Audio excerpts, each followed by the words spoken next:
গত রাতে ঘুমানোর আগে আমি এই চালগুলো এভাবে ভিজিয়ে রেখেছি। আপনারাও কি এভাবে চিতই পিঠার চালটা আগের রাতে ভিজিয়ে রাখেন?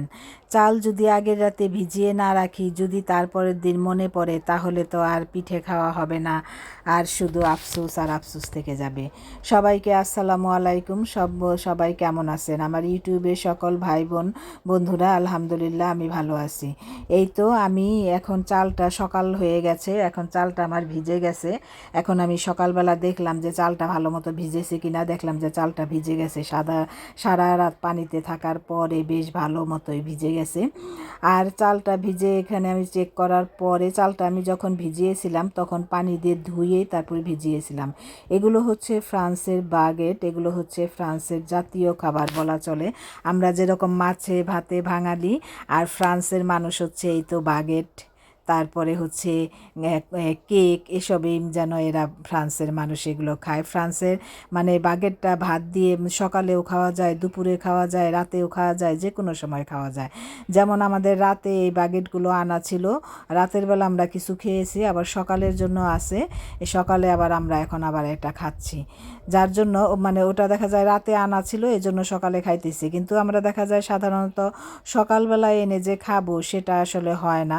সকালে আবার কে যাবে বলুন, মানে বাগেটের দোকানে, মানে বেকারিগুলো খুবই সকালে খুলে ফেলে, 6টার দিকে, সকাল 6টার দিকেই দেখা যায় বেকারি খুলে ফেলে।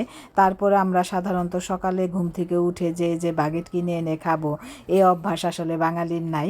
আমরা দেখা যায় রাতের বেলা যদি আনি খাওয়ার জন্য, যদি থেকে যায় কিছু, সেখান থেকে আমরা আবার সকালে সেটা দিয়ে আবার দেখা যায় নাস্তা করি। অনেক সময় যদি না থাকে অন্য কিছু দিয়ে নাস্তা করি। আজকে যেমন আমি যেহেতু অনেকগুলো বাগেট আমার ছিল, আমি বাগেট দিয়ে আজকে নাস্তা করব। অনেক দিন ধরে বাগেট দিয়ে খাওয়া হয় না, এই জন্য আমি আবার এটা আবার টোস্টারে গরম করলে মনে হয় যেন একদম তাজা বাগেটের মতোই লাগে। টোস্টারে আমি গরম দিছি, পরে দেখলাম যে টোস্টার মেশিনটার সুইচ দেওয়া হয় নাই, পরে আমি আবার এটা সুইচ দিয়ে ওটা গরম গরম দিতেছিলাম। যেটা বলতেছিলাম, আপনারা সকালে কি নাস্তা করেন? আমি সকালে অনেক সময় সালাদ খাই, যেটাই খাই কেন, যেটাই খাই দেখা যায় রেগুলার তো আর একরকম খাওয়া হয় না। আজকে যেরকম বাগেট দিয়ে খাবো আর দুধ দিয়ে আর কলা দিয়ে, সেটা আজকে আর কি এটা খাবো। এই বাগেটগুলো দেখা যায় একটু নুনতাও লাগে না, আবার মিষ্টিও না। এটা স্বাদ আমরা যেরকম ভাত খাই সেরকমই আর কি, ওরকমই লাগে। কিন্তু এটা অনেক বেশি ক্রিস্পি থাকে, ভিতরে সফট থাকে। আর এই বাগেটগুলো অনেক ধরনের বাগেট হয়। আমি এখন এই যে চিতই পিঠা বানানোর জন্য নাস্তা শেষ করলাম, করার পরে চিতই পিঠার যে ব্যাটারটা আছে, সেই ব্যাটারটা আমি তৈরি করতেছিলাম। এই ব্যাটারটা আসলে আমি মানে দেখা যায় যে সকালে এভাবে, যেহেতু আমি বড় বাটিতে নিয়েছি, যদি আবার এই হ্যান্ড ব্যাটারের গ্লাসে যদি নিতাম, তাহলে অল্প অল্প দিয়ে সেটা আমার কাছে ঝামেলা মনে হয়। এই বাটিতে আমি কিছুক্ষণ পরই ব্যাটার করে ফেলি। আর এই তো আমি দুপুরে রান্না করলাম এপিনা শাক, তারপরে মাছ, আর হচ্ছে ডাল। ভিডিও দেখে মনে হচ্ছে এই শর্টকাটে আমার রান্নাটা হয়ে গেছে, আসলে কিন্তু তা না। এই মাছ, শাক আর ডালটা আমার আগের রাতেই ছিল, রান্না করতে কিন্তু অনেকটা সময় লেগে গিয়েছিল, যেটা অফ ক্যামেরায় হয়েছে। তারপরে এখন সব কিছু খাবার টাবার পরিবেশন করে এখন খেয়ে নিব। আসলে বাংলাদেশে যখন রান্না বান্না খাওয়া দাওয়া হয় সবাই একসাথে আমরা খাওয়া দাওয়া করি। খাওয়া দাওয়া শেষ করে বিকেলে বাহির থেকে ঘুরে এসে এখন আমি এটা সন্ধ্যার দিকে এখন আমি এই তো পিঠাটা বানাচ্ছিলাম।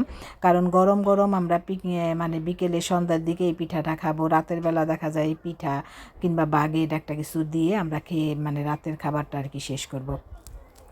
পরে আমি এই যে পিঠাগুলো বানাচ্ছিলাম, পিঠাটাগুলো যেহেতু বেশি মানে আমাদের দেশে আমরা লাকড়ি চুলায় পিঠা খাই কিংবা রাস্তার কিনারে বিক্রি করে, সেগুলো একটা খেতে ইচ্ছেগুলো ভর্তা দিয়ে খাই। আপনাদের কাছে চিতই পিঠা কি দিয়ে খেতে বেশি ভালো লাগে? আমার কাছে কিন্তু ভর্তা দিয়ে খেতে অসাধারণ লাগে। তারপরে তো গরুর মাংস, মুরগির মাংস, সেটা দিয়ে তো খাওয়াই যায়। তারপরে অনেক সময় দেখা যায় যে দুধ দিয়ে গুড় দিয়ে কখনো খাওয়া হয় না, যেটা ভেজানো হয় শীতের সময়। এখন তো আর শীতের দিন না, এখন আর ভেজাবো না, এখন এটা এমনি গরম গরম মানে খাওয়ার জন্য, ভর্তা দিয়ে মাংস দিয়ে এটা খাওয়ার জন্য আমরা এটা করছি। আর আজকে আমি একটা নতুন একটা জিনিস দিয়ে খাবো, যেটা আপনাদের আমি লাস্টে দেখাবো।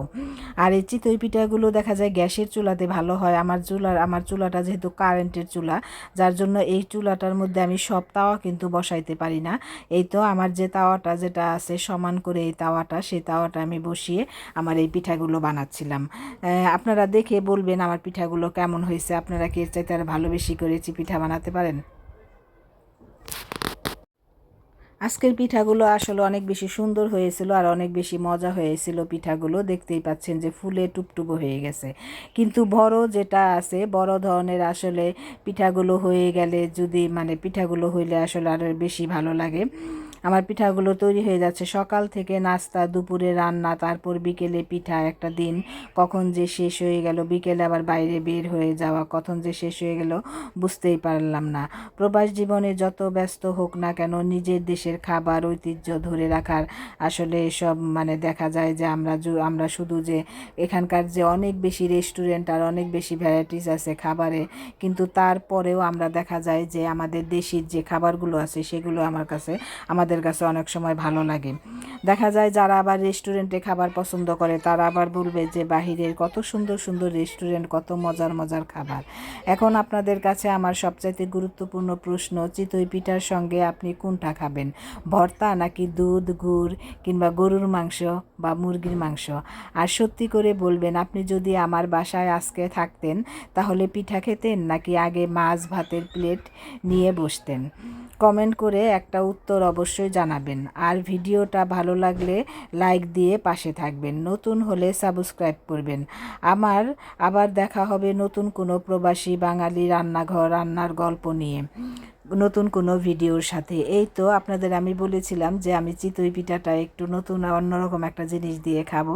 মধু দিয়ে খাচ্ছিলাম, গরম গরম পিঠা, যেহেতু আমার চুলায় এখনও পিঠা হইতেছিল, আমি আবার পিঠা চুলায় রেখে আমি এখানে আবার গরম গরম খাইতেছিলাম। অনেক বেশি গরম ছিল পিঠাগুলো, আর খেতে অনেক বেশি ভালো লাগতেছিল ওই পিঠাগুলো।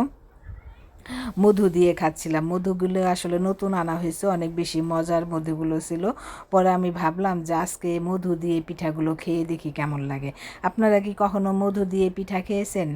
আপনারা কি এরকম মধু দিয়ে চিতই পিঠা, গরম গরম চিতই পিঠা খেয়েছেন? অবশ্যই জানাবেন। যে কথা বলতেছিলাম, এখানে অনেক বেশি রেস্টুরেন্ট, অনেক বেশি খাবারের দোকান। যেমন এখন কিন্তু আমাদের শহরে বাংলাদেশেও কিন্তু ঢাকার শহরে অনেক বেশি রেস্টুরেন্ট আছে, অনেক বেশি আছে। এদেশের বাচ্চারাও কিন্তু রেস্টুরেন্টের খাবার অনেক বেশি পছন্দ করে। বাইরের খাবার এখন যেরকম এই যে কি বলে মানে কমান করে যে খাবারগুলো আনে, এগুলোও কিন্তু এখানে অনেক বেশি চল আছে, যা এখানকার বাচ্চারা অনেক বেশি খায়, যেটা আমাদের দেশেও কিন্তু এরকম আছে। আমাদের দেশে যেরকম স্বাস্থ্যকর না বা স্বাস্থ্যসম্মতভাবে সেরকমভাবে পরিবেশ সেভাবেই করা হয় না, সেভাবে চেকিং করা হয় না, কিন্তু এখানে কিন্তু অনেক বেশি কড়াকড়ি আইন কানুন, নিয়ম কানুন মেনটেন করেই তারপরে এখানে রেস্টুরেন্টগুলো চলে।